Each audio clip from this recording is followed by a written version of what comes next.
The views, thoughts, and opinions expressed on this show belong solely to Let's Talk TCI Real Estate and not that of Keller Williams TCI or any of its affiliates. Any action you take upon the information provided on this show is strictly at your own risk, and Let's Talk TCI Real Estate guest or host will not be liable for any losses and damages in connection with the use of the material. I am not an investment advisor, broker, or dealer. Good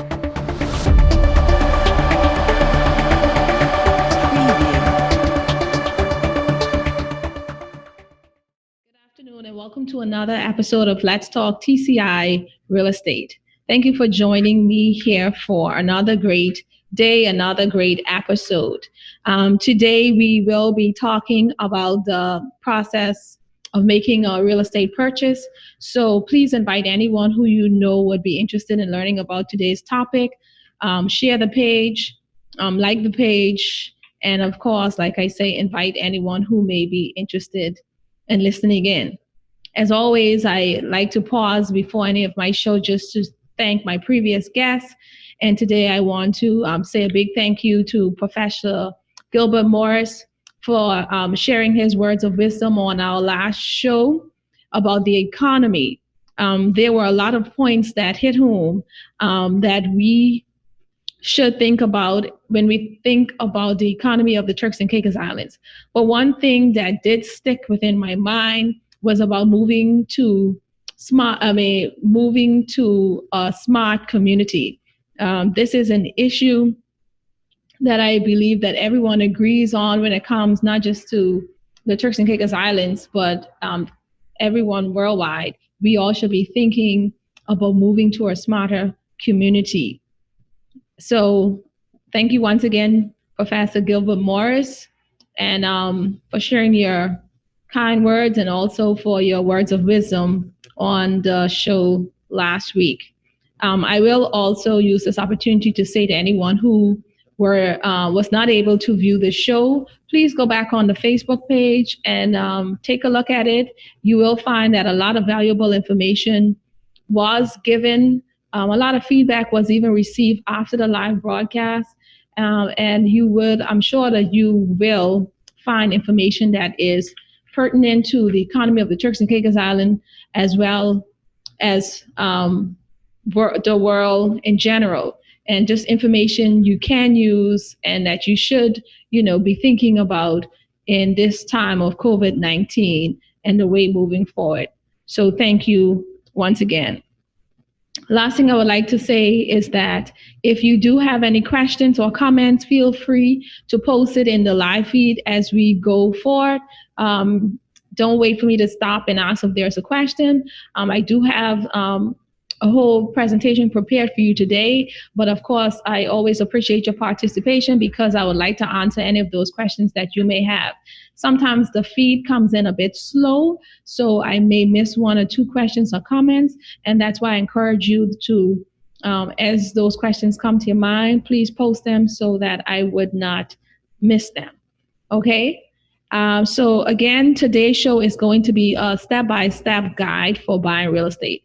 And the reason I thought of this topic today is because over the past few weeks, well, of course, I am in real estate, but I've had even more persons now that they are getting interested in buying real estate. Their question is, please help me to understand, where do I start when thinking about buying real estate? So thanks for joining me, and let's get right into it. I do have 7 steps that I want to take you through. But before I even go through those 7 steps, I think it is very important for me to share my screen with you so I can do just a little breakdown of some of the fees that you can expect when deciding to make a real estate purchase, just so you can have an idea in your mind as to what type of deposits you need to be looking at and what type of monthly payments that you may have to make once you decide to make a real estate purchase. And I think after we discuss that, it will be easier for you to understand the process of making the purchase. So just give me 1 minute. I'm just going to share my screen. And then after I share my screen, then of course we will get right into the step-by-step instructions.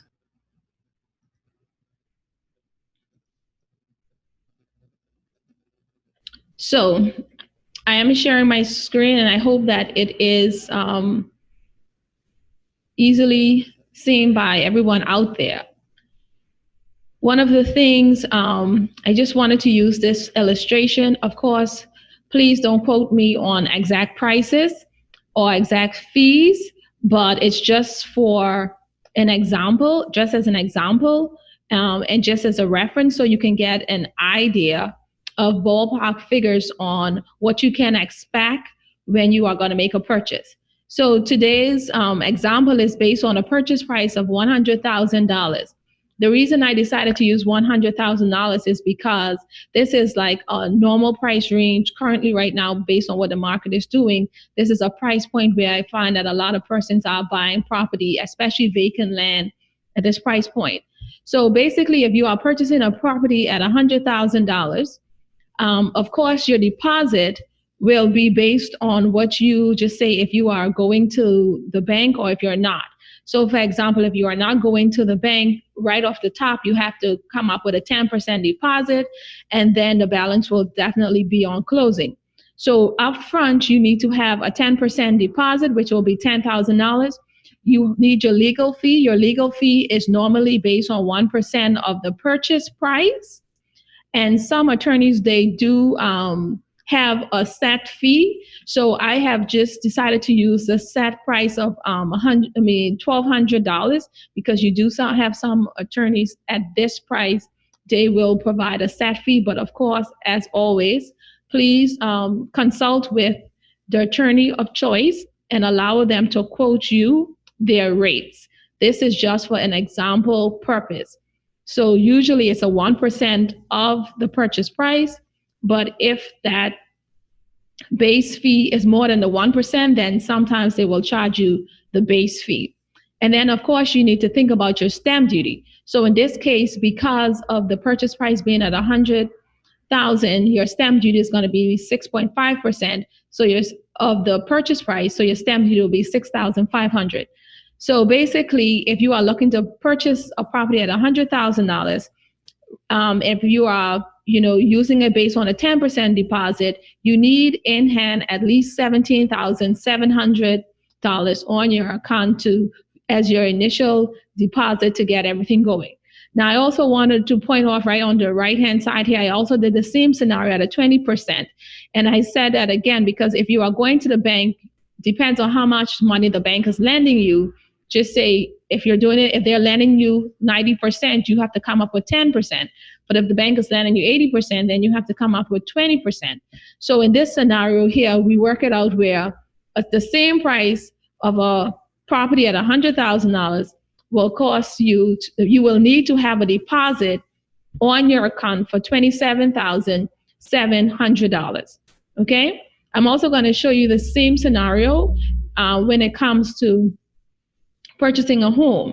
Again, this information is just as a guideline, so you can have in mind what type of deposits you need to save on your account when you are thinking about making a purchase. You have to consider your legal fee, you have to consider your stamp duty, you must consider your deposit. And again, your deposit, that's something you should consult with the bank with if you're going for bank financing, and they will be able to tell you what type of percentage down you would need. So in this scenario here, we're going to do the same thing, and I've used a base price of $250,000. Again, just because this is a price range that we have seen a lot of persons, especially residents, have been focusing on this price point, and therefore I just wanted to use this to break it down. So again, I've done it based on a 10% deposit. Legal fee, like I said, legal fee is 1% of the purchase price. So in this case, it will be $2,500. Your stamp duty now, because of the price range you're in, your stamp duty is not, anything from 25 to 250,000, your stamp duty is 6.5% still. So your stamp duty at this time will be 14,625. So if you look at your total deposit, if you're buying a home in this price range, you will need at least $42,145 as a deposit. And on the right-hand side here, of course, we have the same purchase price at $250,000. This time we have based it on a 20% deposit, and you are looking to have $68,125. The reason I took my time to go through this exercise is sometimes seeing something visually, it helps you better to understand when we speak about getting pre-qualified and all the other processes. Now you can see for us why we are telling you to do it, because you may think that, hey, I have enough money saved, and then you realize that you do not.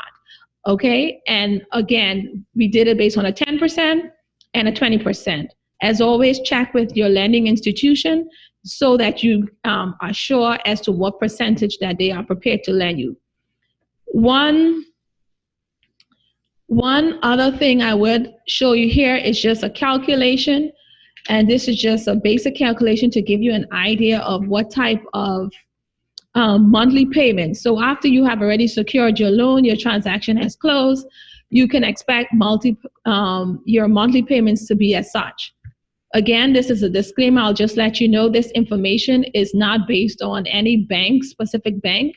So therefore, you will have to ask that particular bank what type of down payment, what type of interest rate that you would be taking on when you decide to make a purchase. So the one on the left-hand side here, I did this based on if you were purchasing a vacant land, because we were using the price of $100,000, right? At a 10% down payment, 10% down at an interest rate of 10% over 10 years, then you could be looking at an approximate monthly payment of $1,179, okay? And if we look to the right, if you have a home valued at $250,000 at 20% down at an interest rate of 5.5%, your amortization period is 25 years. This calculator calculated at $1,220,000. Again, I must say, remember, you have to check your bank rates, because this will, these amounts are not set in stone. This is just a reference point for you to use. So don't go out there and say, Vernica, say that you are only going to be paying $1,200 a month. This is just to give you an idea of what type of monthly payment you can expect. Definitely the banks have their calculators, and they can calculate it to a science for you. As realtors, we do have calculators as well, but our calculators can only be accurate if we know the exact interest rates the bank will be charging you, an exact amortization period, and then we can calculate it down to a science based on what you are expecting to pay per month. So this is just a basic guideline, okay? So I'm gonna stop sharing my screen, and then we're gonna move forward the program. But I think, just let me show you again, on a purchase price, if you're doing a 10% deposit, you need to have in your account at least $17,700. The same land, if the bank is lending you 80% and you have to come up with 20%, you need $27,000. And again, if you're looking to buy a home, if you have to come up with 20% for the bank, your total deposit, when you include your legal fees, your stamp duty, you need at least $68,125 in your bank account to be able to move forward on a transaction. That's why savings is very important when you are thinking about a home, okay? So I hope this information is helpful. I will try to repost it again at the end if I have a minute, because we are limited when it comes to time. So I'll stop sharing my screen there, okay? So I did have a question to say, what is the most cost-effective way to have land surveyed and registered in the Turks and Caicos Islands? Well, most times if you're going to have a land survey as a real estate agent, I will say that we usually have professionals who we can refer you to, a professional surveyor. We will have a list of a few that you can choose from. most times we will set you up with those contacts, and it's best that if they would give you a direct quote as to what it will cost. We do have persons who we have worked with who may give you a discounted rate, but that's a personal conversation based on what your needs may be. And also a survey cost will be dependent upon how many pins or boundary markers you have to put in place. So that's another question to think about. Okay, if you want more direct instructions on that, or if you would like more guidance, definitely send me a ping and I'll be more than happy to reach out to you and give you a few recommendations. All right, so step-by-step guide for buying real estate. The first thing I always tell to first-time home buyers, where do I start? Where do you start? Your first step is to get pre-qualified. I'm not saying to you pre-approved. I'm saying get pre-qualified. Go to your primary bank and ask them to pre-qualify you. Some banks will give you a written pre-qualification, while other banks will give you a verbal pre-qualification. Okay? Having a pre-qualification will give you an advantage over someone who does not. The reason, when you find a property, you will be able to act quickly and to make an offer. Okay? I will also say, if you are finding it difficult to get an appointment at a bank, reach out to your real estate agent, and most likely that agent will have contacts in the bank, loan officers that they work closely with, who they can recommend and try to assist you in setting up an appointment. Don't leave it to say, hey, I went to the bank today, they say they're going to call me back in 5 days, nobody called me back. If you are serious about it, reach out to someone, like you say, who you are thinking about doing real estate with, if you don't have a real estate agent as well, and they may be able to assist you. Okay? If you are asked a question, if you are pre-qualified, I always say to you, don't be afraid to say no. Please let your agent know, yes, I am, no, I am not. If you are not pre-qualified, if you are pre-qualified, you will have an idea of what you can afford. A lot of times, first-time buyers come expecting and saying that, hey, I can afford $100,000 because you feel like you have some savings. But in reality, like I have just broken down all the fees, you are not aware of all the fees that are associated with buying a property at that price range. Therefore, by going into the bank, getting a pre-qualification, even at that time, that loan officer would be able to break down your costs to you, so you can have a better understanding of what you qualify for and why you pre-qualify for that amount. Of course, pre-approval is another story. That's when you have already brought in your documents, et cetera, et cetera. But just a pre-qualification is necessary so you could know how much money you are looking at, so you could know what price range you should be looking at. For example, you don't want to be looking at something for $100,000 and really you only qualify for $80,000. You have not just say, it's not about wasting the real estate agent time, but guess what? You have wasted your time. And then you can use that information of a pre-qualification to know what you need to save towards, so that when you are ready and the right property comes on the market, you are able to act quickly. So that's the first step. First-time home buyer, go and get pre-qualified. Okay, we've had so many persons have gone through all of the process. You've made an offer on the property. You know, you've wasted 30 days of getting information for the bank, and at the end of the day, guess what? You did not qualify. Why? Because you didn't take the time to get pre-qualified to understand exactly how much money you are able to borrow. Okay, so that's the first thing. Go to the bank and get pre-qualified. Second thing I would advise you to do is to choose a real estate agent. There are a few things that you should, I want to touch base to say when you are choosing a real estate agent. One of the most important things is that you don't need to go from agent to agent to be able to make a real estate purchase. especially if that agent is a member of the Turks and Caicos Real Estate Association. You can go on the tcrea.com website. If you do not have an agent in mind, you can choose from a list of available agents there. Choose one agent. Every agent has access to the entire database, so we can assist with another agent's listing. And the reason I say that, if you choose one agent, that agent will be able to help you with all the listings on the TCREA MLS, but also we may have other listings that that we as agents are privy to that you wouldn't have otherwise seen on MLS, that we can also give you access to. Okay? So stick with one agent, right? Your agent is important to you because your agent can negotiate on your behalf. We have persons who say, I'm interested in buying real estate. I want to go directly to the vendors, find out who is selling, and buy.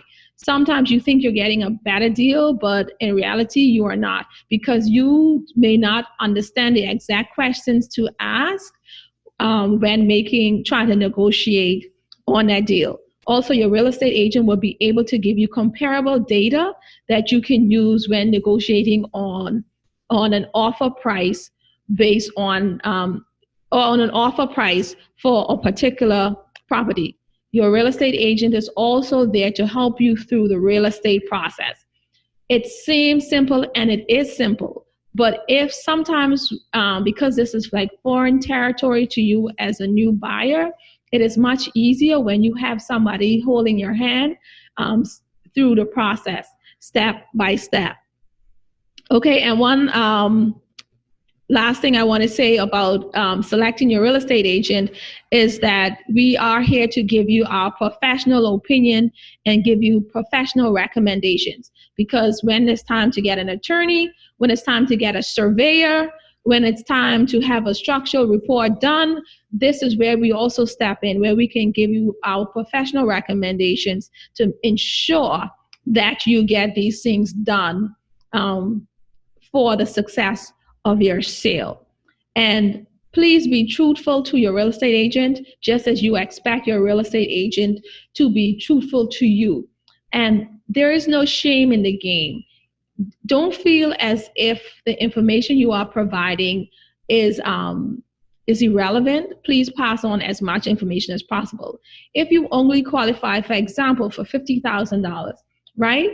If you tell your agent that, then your agent know exactly what to look for you. It makes no sense we are looking for a property at $100,000 when you know definitely only $50,000 you can qualify for. So we're here to help you along the process. Okay. So first thing is get pre-qualified. Second thing, select a real estate agent. And I would say you are not, if you feel like you're working with an agent and probably you don't click, like we say, with that agent, of course you can change your agent, but just be respectful and not be using 4 and 5 agents at the same time. Use one agent at a time, be respectful and do that, right?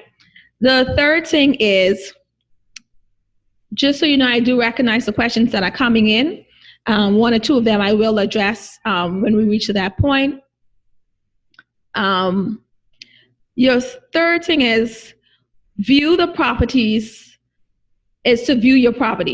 So after you've already selected your realtor will narrow down your property search, and then you can begin looking at properties.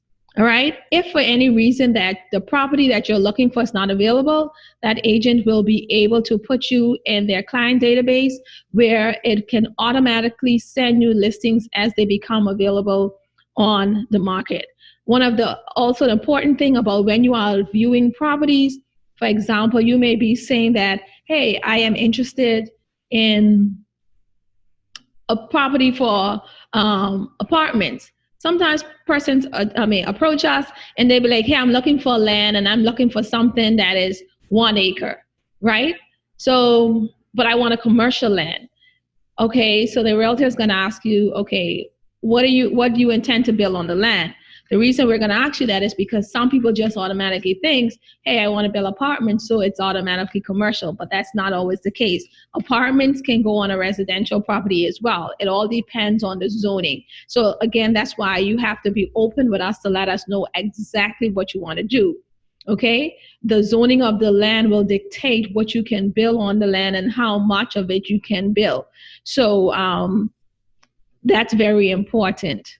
Okay, and just so you know, for anyone who is off island and they're interested in viewing properties, currently now we do have a because of COVID-19 as well, we have the virtual tour option where you can opt to visit properties like, say, homes or condos via a virtual tour link once that particular property is available with a virtual tour option.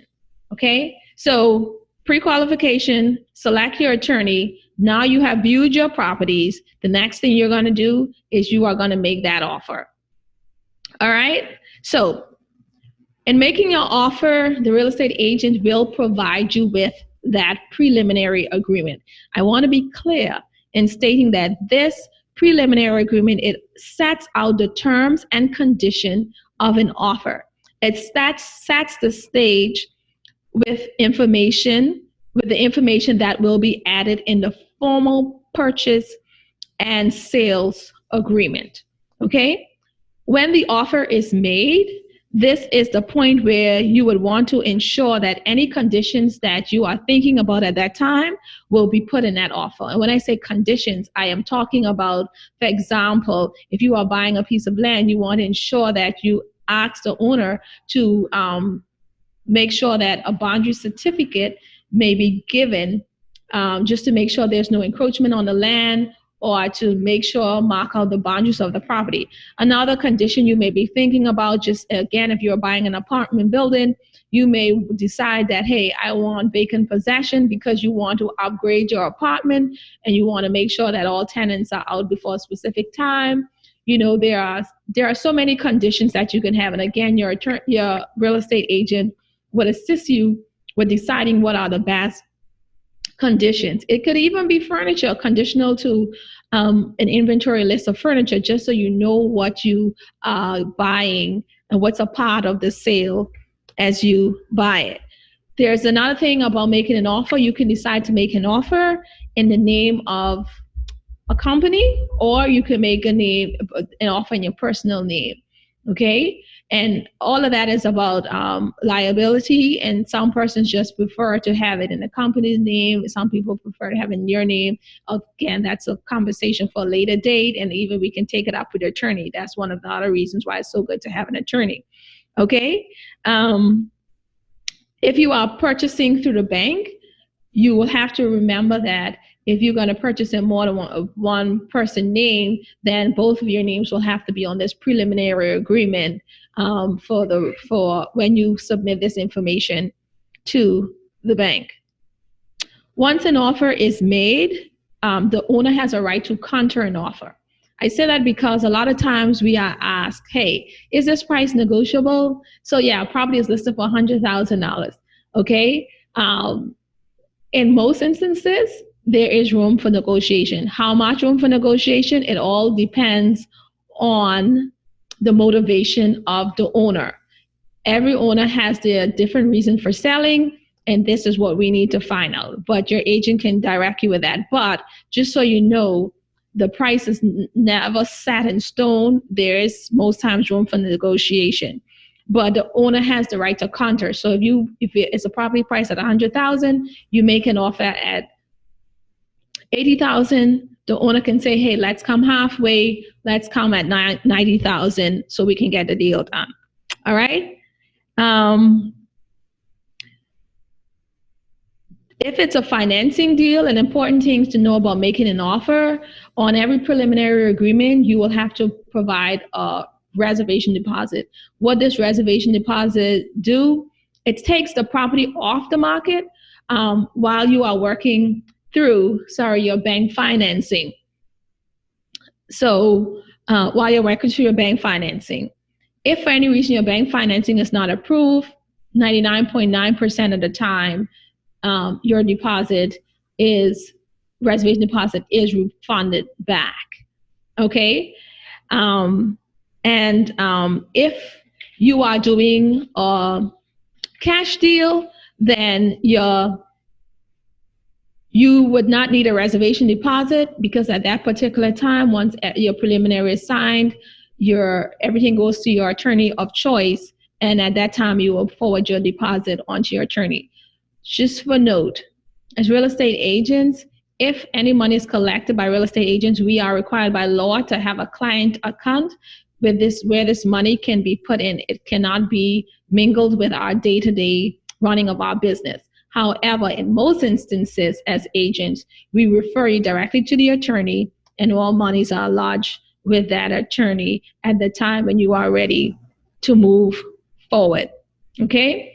What is your deposit? Your deposit depends on what type of deal you are doing. If you are doing a cash deal, standard deposit is 10%. If you are doing a financing deal, your deposit will depend on what the bank is offering you to lend you. So if a bank is going to lend you 95%, then obviously your deposit is 5%. If the bank is only going to lend you 80%, then for sure you know that your deposit is 20%. Okay? So I just want to pause 1 minute to just answer two of questions that we have, and then we're going to go right on. So, do you recommend clients getting their own attorney doing a purchase transaction? Actually, that's my next point, which is step 5, get an attorney. I will say yes. It is not required by law to have an attorney. However, I highly recommend having an attorney during a purchase transaction. So if you are selling, you need to have an attorney. If you are buying, yes, you need to have an attorney. The attorney is to protect your interests at any given time during the transaction. From a listing standpoint, if you are listing a property for sale, once you have a property that's being sold, your attorney is actually the one who is going to draw up the formal contract, which is the purchase and sales agreement. If you are a purchaser, the reason for you to have an attorney is, again, the attorney looks out for your interests. Your attorney will review that contract that is received from the selling agents, the person who's selling the property. Okay, and also your attorney is there to make sure at the end of the transaction that they complete registration on your behalf when the documents need to be sent up to Grand Turks. So I strongly recommend. If I may, I can give you 1 or 2 scenarios where persons have decided, just because they know they don't have to use, not to use an attorney, and it ended up costing them more in the long run than to use an attorney right up front. So, for example, it is a real situation, but I'm just generally gonna give a scenario on it. A customer had stated, hey, I wanna be able to purchase a real estate. They decided to not use a realtor, but they did come for an advice. They didn't take the advice. They decided to, hey, go directly to someone and buy. At the end of the day, what had happened, they were actually the owner had decided to give them a payment plan. So they made a deposit, and they went into a contract where they were paying per month until they completed the payment. But at the same time, the owner had also given them permission to build on the land. So now, at the end of the payment term, after a specific time, that particular person had already established almost completed home. Now it's time to put this information into land registry. What happens? Land registry is saying to them that they have to pay stamp duty based on not just the vacant land, but also based on the cost of the home, because that's what's on it. It's now a developed property. My advice to them was that, hey, as I mentioned before, getting into any real estate transaction, you may feel as if you know best at the time, but it's best to involve an attorney. If they had involved an attorney at the initial stages, then it could have saved them stamp duty, because the attorney would have protected them so that they could have only paid stamp duty on the land and not having to pay stamp duty on the developed house as well. Okay. And one last suggestion, scenario I want to give. There was a real estate transaction. Of course, we had asked for a survey certificate. It was a good thing an attorney was involved, because it came to find out there was some encroachment. The attorney was able to get that encroachment clarified so that the sale can proceed. So even you may be saying, hey, 1% is a lot of money. Guess what? Shop around. There are a lot of attorneys. You may find someone who can do it for you at a reasonable cost, but try not to have the transaction done without an attorney. Because trust me, they save you a lot more by using them now than when they have to come and clean up after you when you don't get the transaction to your satisfaction. Okay? So again, we did have a complete session on Let's Talk TCI Real Estate about the importance of of an attorney in a real estate transaction. For any reason, if you had missed that show, please search back on my Facebook page. But not only that, my YouTube page has all of my videos there, which is my YouTube page is Vernica Delancey, and you can get all of those videos there so that you don't have to go and search the page. All right. The other question I have is, will my deposit at the bank be sufficient for the realtor down payment, or will I have to come up with both down payments with the realtor and the bank? That's a very good question. What we do as realtors is we try to work together with the bank. So for example, if your deposit is 10% and you have that money on the account and you also need that money to show the bank, what we can request from your loan officer is to say, could you give us an email stating that, hey, this person has the deposit secured on their account and it's on hold. Once a loan officer provides us with that, we can use that to move forward with a transaction so that you won't have to pay it twice, okay? And just like I was saying before, what we do as well, if you're going for bank financing, we don't ask you for your complete 10 or 20% up front. What we can do is to ask you for a reservation deposit. And the reservation deposit is significantly less than a deposit. So for example, based on your transaction, if you have a, I'm just throwing numbers out there, what I can calculate quickly. If you're purchasing a land at $50,000, and so your deposit is 10%, which is $5,000. We may ask you just for a reservation deposit of 1% of that $5,000, which will be $500.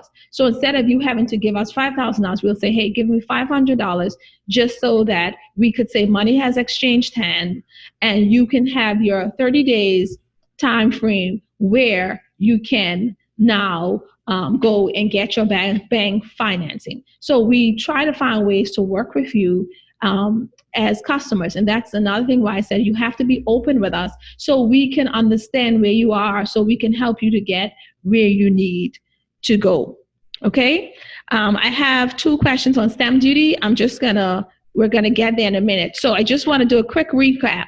So get pre-qualified, choose a real estate agent, get an attorney, and then we're going to, after you've already selected an attorney, get pre-qualified, choose a real estate agent. Then you're going to view the properties you want to select. You make your offer, you get your attorney. Once you have already gotten your attorney, of course, you are now at your closing stage. So closing stage. The date of closing is where all the final papers are exchanged. If you are doing a cash deal, this is where the final payment will be made via check. Of course, this is happening through your attorney for the balance of the purchase price. If you are purchasing through bank financing, this is where the letter of undertaking from the bank will be exchanged at this time, okay? And then all closing costs of this will need to be considered during the closing period. When I say closing costs, I'm talking about stamp duty, et cetera, et cetera. And after the closing, then the final step is where the property is being registered. Again, you will have your attorney assist you with this process, where they will be responsible for submitting all your documents to land registry for registration. This process can take from 14 to 21 days. And once registration is complete, the purchaser will be provided with a land register showing their names as the registered proprietors or owners. Okay? So again, your closing costs, stamp duty is a part of your closing costs. And the question is, what is stamp duty fee? What is the transfer fee? Usually transfer fee is $25. What is your stamp duty fee? Your stamp duty fee is based on your purchase price. So anything below $25,000, there is no stamp duty. Anything, and that includes Providenciales and all the other islands. If you are purchasing in Providenciales, anything between $25,001 after $250,000 is 6.5%, and then from $250,000 to $500,000, it's 8%, and then from $500,000 up, then you are at 10%. If you are on the outer island, you have discounted rates. You actually have a 5% stamp duty. If you are from 25,000 to 100,000, it's only 5%. And anything more than 100,000, you are at 6.5%. So this is an advantage that persons can take, can use. If you are buying off island, definitely you can make higher purchases and pay less stamp duty. Okay. A good thing, of course, you know, there are no property taxes or income taxes. So that's another bonus, right? Is there a special fee on stamp duty when it comes to native? The stamp duty fee is the same for locals and non-locals, straight across the board.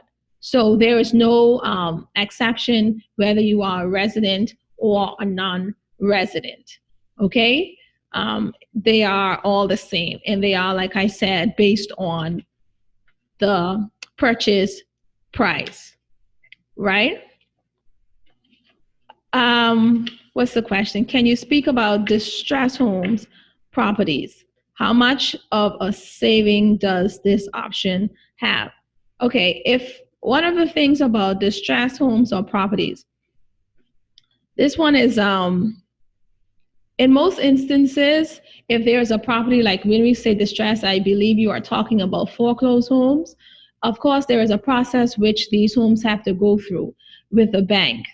And in going through this bank process, most of the banks would actually put these properties on the market to try and see if they can get fair market value for the person before they just offer it at discounted rates in some instances. Every bank has their own policy as to how they deal with foreclosed homes, okay? Banks do have specific agents that they deal with, but in most instances, if they are on our system MLS, if they are available, they will be put on MLS. One good thing is that if you are interested in something, register with your agent so that when these properties become available, you will be notified right away, because of course, as soon as they get on, they get off. Now, how about savings on these options? There is no real, when I say savings, there's no method about savings, because it all depends based on the price. And again, the price and based on what you can afford is based on if you again are going through the bank for financing.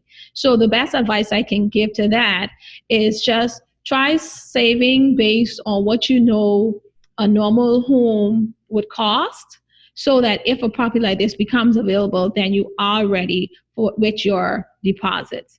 And again, speak to a loan officer, see how much you pre-qualify for, and they can give you that breakdown of what type of money you need to save, so that if a distressed property becomes available, within that price range, then you are available to take advantage of it. Sometimes we say distressed properties, and we always think it's $100,000. But at the same time, a property that may be foreclosed may be up to $1 million. So it all depends on the condition of the property, and also as to how quickly the bank needs to get the property sold. All right. I hope I answered that question for you. So We have already surpassed our 45 minutes. I know it's a lot of information. I just want to reiterate one thing, and I also, just for a quick minute, I want to put back up just that schedule, just so you can see it for one last time. So the steps of purchasing a property: 1, get pre-qualified. 2, choose your real estate agent. 1 agent, please, at a time. 3, now you can view your property. Select the property that you are interested in buying, okay? 4, you make an offer on the property. 5, after you've made an offer and you're ready to move forward, your offer is accepted, hire an attorney, right? Get recommendations from your real estate agent, find the best attorney, okay? 6, closing. This is where all final paperwork are done. Your surveys are in, your surveys are justified, and you're making sure that whatever you are buying, they are in the perimeters of your block and parcel number. There are no encroachments. And then number 7, this is registration, which is a final process. It takes up to 14 to 21 days. So that's 7 steps to buying. Take time and I know I've been speaking fast. Take time, review this video once again. You will find that it helps you to understand the process of buying real estate. Yes, we can discuss more options. Again, reach out to me, v.delancey@kw.tc is my email address. I'll be more than happy to assist you to understand the process even better. One last time, I'm going to share my page just to give you an idea of, for those who came at the end of the presentation. So just one last time, I just want to show you just an example. If you're buying a vacant land, your purchase price, if it's at $100,000, try to at least save up to $17,000. Just say if you are working with a 10% deposit. If you are working with a 20% deposit, if you're going through the bank, you need at least this type of money in your bank account to be able to accommodate for your stamp duty, your legal fees, your deposit. Again, based on the island that you are on, your stamp duty will change, okay? Your legal fee will change depending on which attorney you use, but this is a basic guideline, okay? So you know how much. If you are buying a home based on a average price of $250,000, your deposit, usually the banks will say 20%. That's why I'm using these figures, right? Your legal fee is 1% of your purchase price. Your stamp duty in this incident is 6.5%. Your total deposit is $68,125. Because I spoke about stamp duty, I also want to just reach out and say, I know that there is a homeowner's policy for first-time buyers.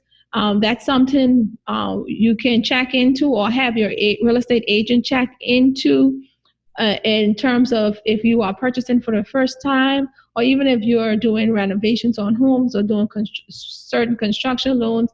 The Turks and Caicos government will be able to give you an exemption in stamp duties up to $20,000.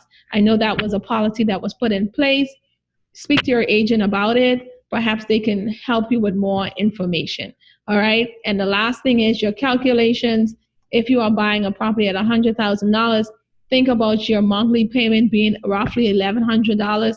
If you're buying a home at $250,000, look at a monthly payment of around $1,200. Again, like I say, it can be more. It can be $1,500.